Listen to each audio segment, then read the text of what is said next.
চলমান কর্মসূচির অংশ হিসাবে কুষ্টিয়ার কুমারখালীতে পথসভা গণসংযোগ করেছেন কেন্দ্রীয় যুবক দলের নির্বাহী সদস্য হাফেজ মঈনুদ্দিন শেখ।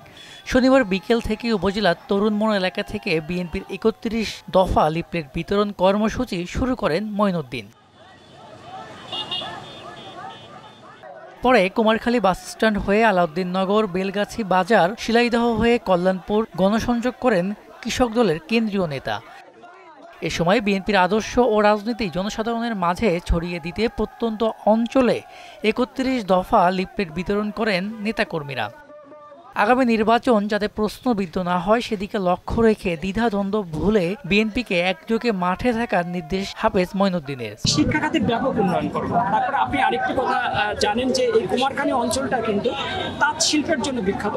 আমি এখানে ব্যাপকভাবে তাঁত শিল্পকে কিভাবে উন্নয়ন করা যায় এবং চিকিৎসা ব্যবস্থাকে কিভাবে উন্নয়ন করা যায় আমি একেবারে, এবং কৃষি, আমি যেহেতু কৃষক দল নেতা, আমি একদম প্রত্যন্ত অঞ্চলে গিয়ে একদম গ্রাম থেকে গ্রামে গিয়ে প্রত্যেকটি কৃষকের সাথে আমি কৃষকরা কিভাবে তাদের আধুনিক জীবন এবং স্বাভাবিক জীবন কিভাবে তারা কন্টিনিউ করতে পারে আমি সেজন্য আমি তাদের দিকে আমাদের যখন এই যে বর্তমান যে আপনার হলে ইন্টেরিয়াম যে গভর্নমেন্ট, এই গভর্নমেন্ট যখনই নির্বাচনের একটি মাস তারিখ ঘোষণা করছে তখন বাংলাদেশের বিভিন্ন গোষ্ঠী তারা এই নির্বাচন নিয়ে একটি ষড়যন্ত্র তৈরি করেছে, ঠিক আছে।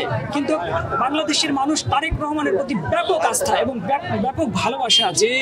ষড়যন্ত্র তারেক রহমানকে এবং বিএনপিকে কখনো রুখতে পারবে না ইনশাল্লাহ। এবং সামনে আমাদের যে প্রধান উপদেষ্টা যে নির্বাচনের ডেট ঘোষণা করেছেন আগামী ফেব্রুয়ারি মাসে, ইনশাল্লাহ ফেব্রুয়ারি মাসে বাংলাদেশে একটি সুষ্ঠু সাধারণ নির্বাচন হবে, যে নির্বাচনে ধানের শীষের ব্যাপক বিজয় হবে এবং খুকসা কুমারখালী মাটি থেকেও ইনশাল্লাহ ধানের শীষের যে প্রার্থীকে দেওয়া ইনশাল্লাহ তাকেই আমরা কাঁধে কাঁধ মিলিয়ে ইনশাল্লাহ আমরা ধানের শীষকে আমরা বিজয় করব। তারুণ্যের অহংকার তারেক রহমানকে প্রধানমন্ত্রী করতে আপামর জনগণের সহায়তাও চান জনপ্রিয় এই নেতা। মিসবাহ রহমান, মোহনা ডিজিটাল।